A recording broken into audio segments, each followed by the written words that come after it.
All right, that's the next episode of True Wrestling Fan Discussions. Continue our retro pay-per-view review series. Today's going to be WWE No Way Out 2000. I'm your host, Mike. I'm Frank, and thank God we're done with Super Bowl for this year, Oh, bro. Jesus Christ. Oh yeah, remember I brought this to you because when we did the Royal Rumble, the 2000 and even 2001, the No Way Out pay-per-view after them had even greater matches to speak of because there was a lot on the line. In this case, for No Way Out 2000, you had a title versus career, not just the street fight that Triple H and Cactus Jack had at the Rumble. I mean, you got a bona fide Hell in a Cell match here with your career on the line. I mean, there's nothing greater than that. So, I mean, we had to jump away from Super Bowl to do this. I mean, it was an unbelievable card. I mean, it was just amazing. So here we go. February 27th, 2000 in Hartford, Connecticut. 12,000 on hand for this. Buy rate was pretty good, 480,000. By this point, WCW is gone. I mean, they're dying. They're just I don't know what's holding them together, but it ain't much because WWE at this point is just killing them. Ross and Lawler doing the commentary, which was great. So here we go. Opening matchup for No Way Out 2000 for the Intercontinental Championship. Yeah. Chris Jericho defending the title against European champion Kurt Angle. It was only for the IC title. It wasn't. It was only that was only one of the lines. But somebody's trying to become the Eurocontinental champion.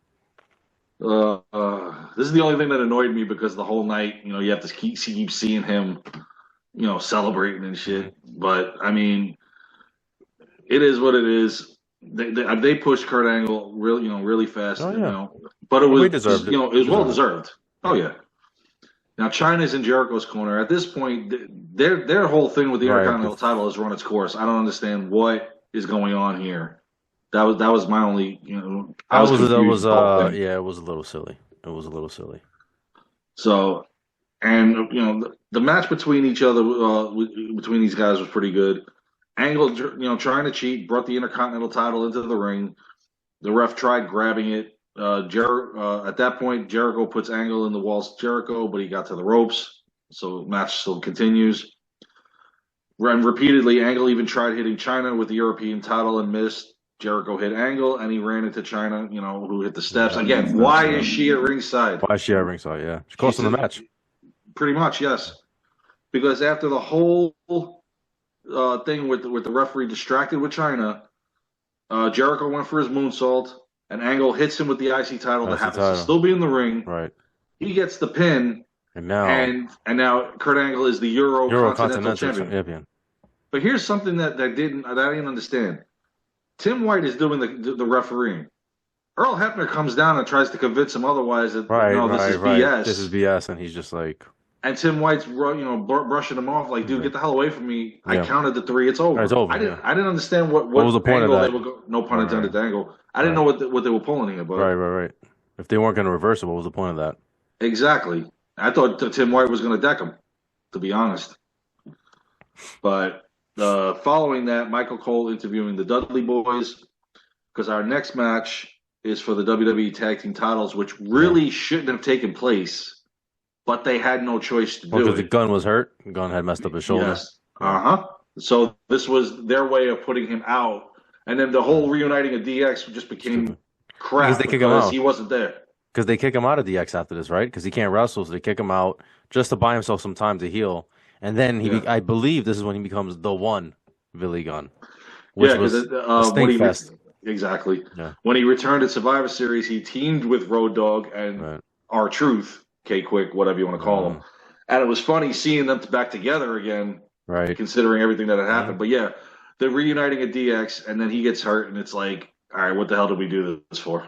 No, so this match suffers. Very much so. This could have been a great match. Could have been a great match, yeah.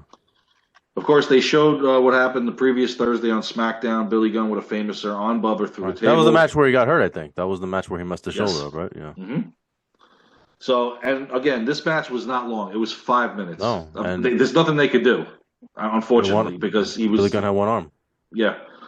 And what they did to solidify the injury with the fans storyline-wise was with the referee not looking on the outside, Bubba hits Billy with a steel pipe. Damn it. So now he's holding his arm. Now he can sell the Right. injury. That's real. Devon hit Road Dogg, who ran into the ref. Dudley's hit a 3D on Road Dogg and get the pin, and now they are the new WWE Tag Team Champions. Afterwards, the Outlaws were arguing over the loss, and this is where I believe it was the next night on Raw is when they did it. Yeah, it was shortly after. Yeah, because this argument right here started it. Right. So following that, on the concourse now we got Kurt Angle celebrating. Oh, good lord, Kurt Angel.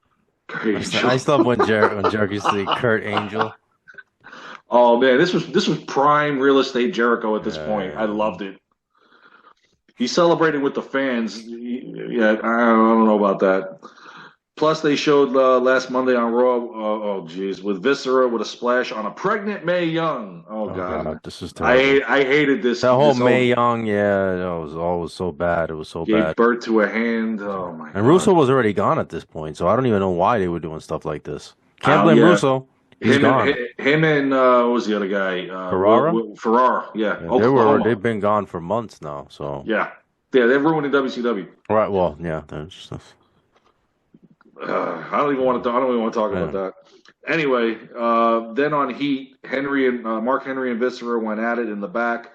So this is where we get an impromptu match of Mark Henry versus Viscera. Nobody cared. We could have did this on Monday Night Raw, and I would have been fine with it. Velocity. Unfortunately. Oh my God, I forgot about it. Yeah, because Shotgun Saturday Night didn't exist anymore, so we got Velocity. Yeah. Jesus. Anyway.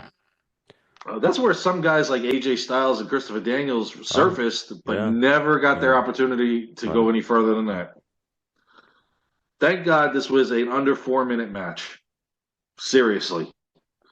And during the match, I love this. The fans are chanting boring. And I'm going with them because it sucked. This is where I zoned out. I zoned out during this match. And during the rewatch, that's where I kind of zoned out. Yeah. This is when if I watched it live, I was looking, where the hell's my pizza? Yeah. It was some good. I ain't watching this crap. During the match now, Mae Young comes down. Oh boy. And got in the ring, pleading with Viscera. Don't hurt my man. He shoved Mae Young down, and I don't even know why they're doing this with her. He was going to splash Mae, but then Mark Henry with a shoulder block and with a body slam against the pin. Really? This is what you're beating a 500-pound guy with? A shoulder block and a body slam? At this point, Viscera needs to hit the bricks. And I think shortly after, he does for a short time. But, I mean, at this point, it's just like, what are you still doing here? But Mark Henry gets the victory. Yay. In the back, now, Lillian Garcia is interviewing Chris Jericho. Plus, the EMTs are checking on Billy Gunn in the locker room. Yeah. Oh, God. Our next match on the card is a number 1 contendership match for the WWE Tag Team Championship between the Hardy Boys and Edge and Christian. Right, and what's her name is with the Hardys? This should have gone over clean to me. Terry. Terry. Terry Reynolds. I forgot she was even with them. Remember the tit, and I'm not being freaky. Whatever. They had the Terry Invitational Tournament. Right, yeah. Where the best 4 out of 7 that gets her managerial services, like either team needed it. And, I mean, I remember seeing, and I'm not going to say it now, but I saw a weird sign at the Rumble the month before when I was there about what Terry can manage. Yeah. I mean, her managerial skills, trust me, neither team needed this shit. Yeah, but either way. And this should have gone over clean instead of her all of a sudden acting like a Hardy Boy. Mm-hmm. Getting involved in the match, costing the Hardys the match, and Edge and Christian winning, and they don't even know what the hell's going on. Right. Like, they didn't even ask her to do this.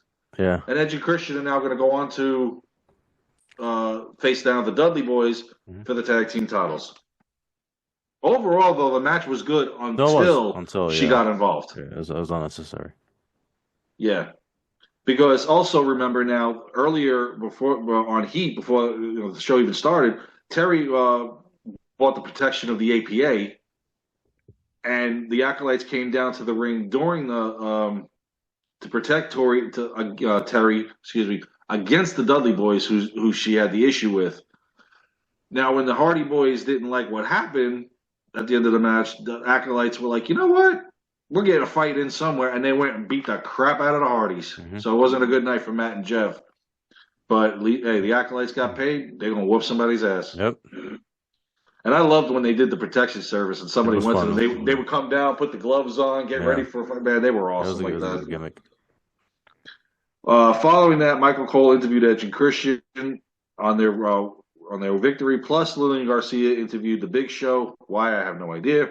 Because he's showing us once again the footage from the Royal Rumble. Right, that he won the Royal Rumble. Now you whiny little ass, shut up already. Jesus. Now he's got to fight The Rock for his spot. Oh, my God. I'm just enough of this between the two of them with this. How many times he had to show Triple H, I got a witness, I got footage, and at one point when Triple H was like, I need more, I thought Big Show was going to send him through the window. I really did. This was getting annoying week after week, from the Rumble to No Way Out, about this whole thing. Next match on the card was literally 47 seconds. It was Taz versus the Big Boss Man. Of course, Boss Man accompanied by Prince Albert. Why, I have no idea. They showed earlier on Heat Boss Man and Albert attacking Taz as he arrived to the arena. This fight started the minute Taz came down the aisle. He came for him. The only thing that I liked about this, forget the fact that he applied the Taz mission on Boss Man and, Albert attacked him and Taz wins by disqualification. It's the fact that they whooped this boy so much and he came back looking for more.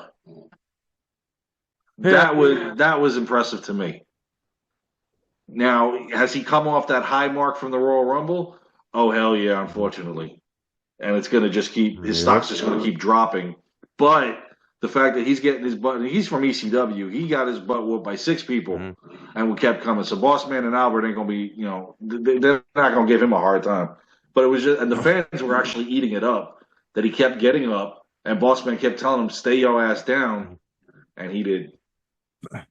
So, but like I said, 47-second match, unfortunately. I don't know what they were thinking about that or if there was a time restriction because somebody went over. Who knows?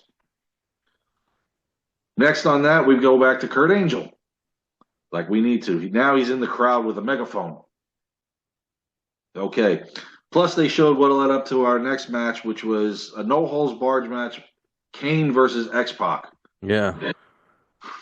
This is when X-Pac is at his, people hate him the most. I think this is when it started. The X-Pac. I think he's the most hated guy on the roster right now. Right. This is when everybody hates him. The crowd hates him. I think this is where X-Pac heat comes from this time period with Kane and. Because you remember what built this up too. Kane's wondering, what's going on with X-Pac. X-Pac's like, oh, this DX thing, I'm just doing that on the side. Right, yeah. I love when Kane had his return with Paul Bearer. You had the Radicals in the ring, you had DX in the ring, and here comes Kane, and he whoops all of them. Mm-hmm. And of course, that was the famous night where the lights went out, and Stephanie had to protect Tori and whatnot, and Stephanie's blaming JR for the lights going out. Tori was in DX. Unfortunately. But when we see Paul Bearer in the red and black, right, it was cool. And Kane came out, and Kane's attire right now, I really like this one. The dark red and the black. This was really cool. In this match, man, I was looking forward to seeing this so much. And I mean, these guys took the fight to the entranceway, then through the crowd. Paul Bearer gets involved, attacking X-Pac. Then of course, he's chasing Tori. I don't even know why she's in this. X-Pac with a low blow, then he hits the X Factor on Kane. Bearer gets up on the apron. X-Pac hits him. Tori jumps on top of Kane. Oh my Lord! Now we're getting a little ridiculous. Kane tombstones Tori, her famous name, Tombstone Tori. Yep. Kane got the steps. This is where it got a little cheesy. He gets the steps, holding it over his head. X-Pac drop kicks him. The stairs supposedly fall on his head. And X-Pac gets the victory over Kane. Yeah, I'm not buying that X-Pac's beating Kane. No, not any day of the week. Never. You fight 100 times, he's whooping you 100 times. I'm sorry. Look at the two. I don't know. The only way he could pull it off is something cheesy like this. Mm-hmm. But, I mean, when they paired these two together, I was a little I don't know. I took a back seat to it because I was like, That makes I sense. don't understand it. But as it started growing, it was pretty good. But then once they put him back in DX, it was like, oh yeah, we know where this is going. Unfortunately, following that great match. And by the way, a no holds barred match should go at least 15 minutes. This only went like almost 8. So again, I really think they were on a time restriction because of the main event. Following this, Michael Cole interviewed the Radicals. This is the first pay-per-view for all 4 individuals that showed up from WCW: Chris Benoit, Dean Malenko, Eddie Guerrero, Perry Saturn. And then, of course, they showed last Monday on Raw what they did to Rikishi. You know, what Rikishi did, squashing Eddie Guerrero. So Guerrero is on the sidelines for this. Yeah, he got hurt because he debuted and he got injured. Yeah, did the frog splash and messed up his shoulder. Right away, yeah. You know, Mike Graham called those guys the band of midgets. Well, yeah, in a way, you look at him. Yeah, no, but right. He is, but it's just ironic coming from him, who wasn't a giant himself, you know? Nope. Yeah. So here we go. We got Too Cool and Rikishi versus Benoit, Malenko, and Saturn. And this is the highlight of Too Cool's career, by the way, fighting the Radicals, because 2000 was their year, and that was it. That was it. Yeah, while Rikishi's stock is soaring. It is, but and they screw him at the end of the year. Where I'm not getting into that. Let's keep him on the high note right now. Now Rikishi's got his ankle heavily taped with an alleged injury obtained by the Radicals on Rikishi. Guerrero tried using a pipe on Rikishi, but was unsuccessful because he's at ringside. He's got the pipe, hidden into his sling there. Guerrero got ejected from ringside. Good. Let's keep this 3-on-3. Come on. Scotty hits the worm on Saturn. Everybody's going nuts at this point. Grandmaster hits the hip-hop drop on Perry Saturn. Benoit with a flying headbutt on Grandmaster Sexay. This was good stuff going back and forth. Now Rikishi hits his move in the corner on Malenko and gets the pin. We're done. Too Cool and Rikishi get the victory over Benoit, Malenko, and Saturn. But this wouldn't be the last time that these guys are going to face off against each other, because this was a huge rivalry for these 6 individuals in 2000. But it was good to see the 3 of the Radicals in WWE, and I'll never forget the night I watched Raw, and I saw these guys sitting ringside, and I didn't, you had the internet a little bit, but nothing on the internet surfaced about this. And when I saw them sitting there on Raw, I'm like, what did Bischoff just do? At that point, I believe this was the final nail that crippled that company. You lost these 4 guys. That was already over. Well, Benoit becomes world champion, and Sullivan. I know, but it was already the ship was already. I know, but Benoit finally gets that moment, and Sullivan tells him after he beats Sid Vicious, not cleanly, however, by the way, you're just a short-term solution because we want to put the title on Kevin Nash. And he said, "The hell with this shit," and gave him the belt and walked out. I don't blame him. There was a lot going on there. It was a mess. We'll do an episode on that, but there was a lot. We're probably going to have to because it wasn't all Sullivan. It wasn't. I don't want to get. No, it wasn't all Sullivan. We're getting into the weeds right here, but we'll Benoit and Sullivan. It was a lot of personal animosity between the two. But I'm saying that's the reason why they jumped ship, because these guys were close and they knew what was going on. So once you see them in WWE, that was amazing. All right, let's get back on it. Oh yeah, by the way, Kurt Angle's still celebrating. He's back on the concourse. Now, of course, they show the video of what led up between The Rock and the Big Show. Like, we really needed this. Yeah, this just goes back to the Royal Rumble 2000. The Rock actually, his feet did touch, so Big Show should have technically have been the winner.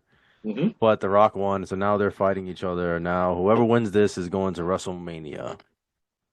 Which shocked me because Big Show won. Yeah, and this wasn't a good match. I didn't think this was a really good match. No, it was short. Yeah, it was just The Rock didn't really get to do, what he normally does. Right. Yeah, just Shane O'Mac comes out and he blasted The Rock. He goes for the people's elbow. Shane hits him with the chair. Yeah, and also at the same time, you got Tim White's beating up Earl Hebner again. Because you remember the referee was taken out during the match. Right, that's correct, yeah. So whatever they're doing, I don't understand this storyline. Bit of a mess. I don't think it really didn't last long. Whatever they were trying to do. And as of right now, the Big Show is going to WrestleMania in a one-on-one match for the title against either Cactus Jack or Triple H. And I'm looking as of right now, What the hell did they just do? Yeah. I mean, not that it got any better, but anyway. Big Show wins. Big Show wins. He's going to WrestleMania. Let's just hope we get a good challenger for him at this point, because at this point we don't know about the Fatal 4-Way. Next up was the video package of what led up to Triple H and Cactus Jack, and oh my God, the storyline between these two after the Royal Rumble, going into now it's a Hell in a Cell match, title versus career. Triple H would not face him again unless Cactus was willing to put something else up. Cactus said, "I'll put my career on the line." That says, "I'm going to WrestleMania with the title." And then, the only one that could defeat him. The only one that could defeat him was Cactus Jack. Yeah, because Mankind can't do it. Dude Love couldn't do it. Now, Cactus, remember, because Cactus in '97, when we first see Cactus Jack, he beats the crap out of Hunter Hearst Helmsley, Triple H, whatever you want to call him back then. Right. He beat him in a no-holds-barred street fight. So he believes he can do this again inside a structure that he's known for. His last chance. Yep. And then, of course, Kurt Angle celebrating as he heads to his car. Jericho and China pretty much have had enough of this crap during the night. Attack him and toss him in the trunk. Yeah, good riddance. Oh, my God. They had enough. Enough of your damn celebrating. Which leads us now to the amazing main event. Hell in a Cell, Triple H defending the title against Cactus Jack. Last time Cactus is going to get the shot at it. If he does not win this, his career is over, unless you're Linda McMahon and you bring him back. Right. 2 seconds later. Seriously. Now, what was cool about this is the Hell in a Cell door is completely chained up, so Cactus can't get out. So Triple H doesn't want any of this stuff that he did with The Undertaker. Like, we're not going up to the top. We're not doing none of that stuff. However, when Cactus at one point during the match throws Hunter into the side of the cell, it rips open. Yep. Oh, Cactus is going to be playing with his toys now, and we're going up to the top. The fight went outside the hell. Outside the sun, out of the cell. Cactus with a pile driver on Triple H on the announce table. This is where it's getting really good. Cactus got his 2x4 wrapped in barbed wire and struck Triple H. Again, it's only getting better from here. Now, Triple H climbs the cell. Of course, Captain Crazy over here is going to follow him. Why not? Cactus goes on the top of the cell, sets the 2x4 on fire. Oh, Lord, we're in ECW territory now, boys. Or FMW or wherever. Now, thankfully, at this point, he hits Triple H with it. Thankfully, nobody got seriously hurt.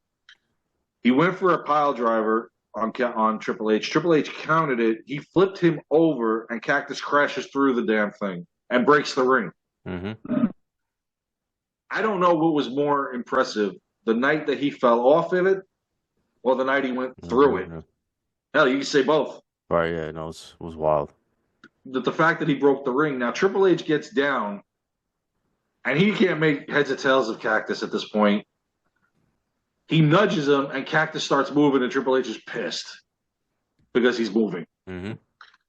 Well, that's fine, because Cactus gets up, Triple H hits a pedigree, gets the pin, he successfully wins the championship. He retains the championship. Retains the championship, and Cactus Jack, see ya. You're out of here. Career's over. I hated to see that because, I wanted Cactus Jack all along in WWE. Nothing against Mankind and Dude Love, but if you've seen WCW, you remember Cactus Jack. You saw how crazy he was. That's the kind of. And I knew he belonged in WrestleMania main event, and to lose like this, I was like, man, that's messed up. It was actually shocking. It was. I thought he was going to win. His career's over. Yeah, I thought he was going to win. And of course, after stretchers came out for Cactus, he refused. He went out to a standing ovation as he stood there by the entranceway, and the fans, cheered him off.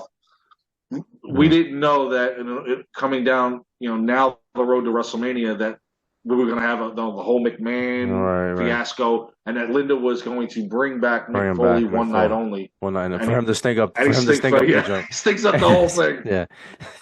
Oh my God, dude! You had your one shot and you blew it. They should just ended it right here. But yeah. Tell me how it is though. He goes off the Hell in a Cell, crashes, and can walk out, I know. but he can't survive hitting the announce table. Yep. Oh my God. It's ironic. It's ironic. But this was a great match. Yeah, it was a great match. It was tremendous. And it was a pretty fun event that sets up what's to come in WrestleMania. Yep. These two went through hell, and Triple H is going to have to deal with them one more time. Unfortunately, he's going to have to deal with The Rock and Big Show as well. Yeah. But I mean, Royal Rumble and No Way Out, the story between these two, once the McMahon Helmsley regime, this was amazing. Yeah, absolutely. All right, that's our review. Please like, comment, share, subscribe. See you guys soon. Take care.